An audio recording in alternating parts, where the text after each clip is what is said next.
Alright, so while I'm thinking about it, I'm gonna make a tutorial for the Black Ops 2 camera. Hey, it's future me. Here's the links that you'll need. They'll also be in the description. And yeah, back to the tutorial. This is how you use the Black Ops 2 camera. So first you're gonna need a copy of bo2 and redacted. Launch Call of Duty Black Ops 2.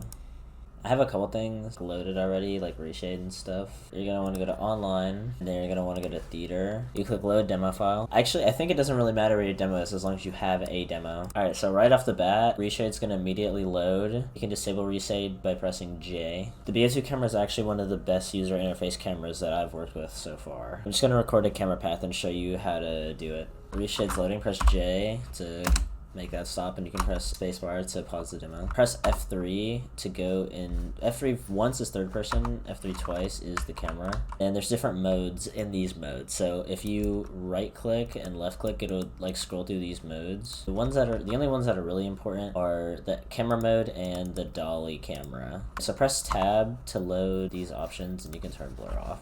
Go to main and then find where the kill is in the demo. If you get this error message that comes up, just press left arrow key and then go to the kill. WASD to move the camera, and if you hold control while moving, it'll move like a little slower. And you can also change the demo time by pressing the down arrow key and the up arrow key. I'm gonna make it slow on purpose. If you hold control while using the scroll wheel, it'll change the FOV. If you just use the scroll wheel by itself without control, you can change the roll. To make a camera path is actually really easy. All you have to do is press F. So you press F, and as you can see, there's a camera here. And you can play the demo a bit. And then I'm gonna go right here and zoom in a bit. I'm gonna press F again to make another camera. One thing about these cameras is that if you try to place one really close to it, it'll like activate and ask you to like edit the details. If you don't want that, then just use this. Just drag this all the way down. Anyway, I'm gonna keep playing the demo and adding camera paths.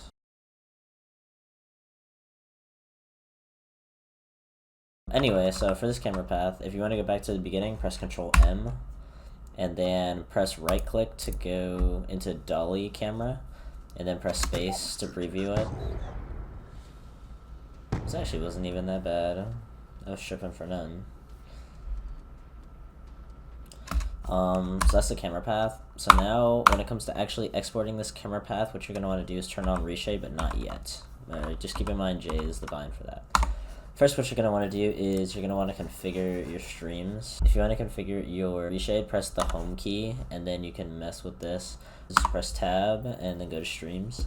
Turn streams on, and then you can set the start tick. If you press Ctrl M, it'll go to the first tick, so you can set the start tick.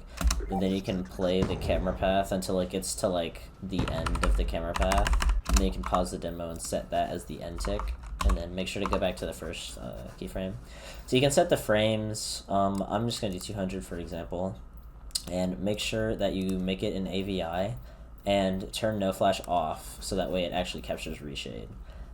You can change the output folder. This is where you'd specify. You just click it and then it'll like ask you to specify. And then these are the tracks that it'll render. So I'm going to render green screen, and I'm going to turn off reshade and depth, and also turn off reshade. And then this is basically like the best. This is like the average setup. You're gonna type in cg_draw2d0.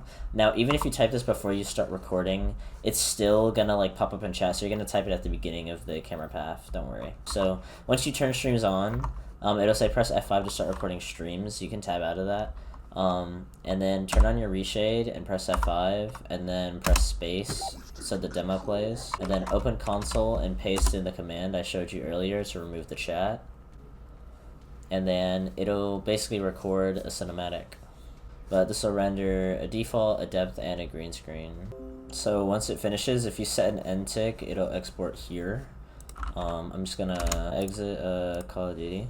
So now you have these files. So these files are pretty big.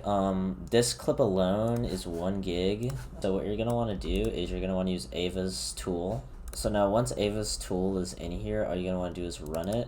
So a skip factor, basically you can have the frame rate if you add a skip factor. It'll skip every X frame. So if I put 2, then it'll change it from 200 FPS to 100 FPS by skipping every frame. So I'm gonna put 1 because I don't want a skip factor, and then I'm not upscaling or downscaling, so I'm just gonna keep that 0. So it's just finished. So if we go in here, as you can see, we have the default depth and green screen, and it's significantly less file size. And you can go ahead and put these in After Effects.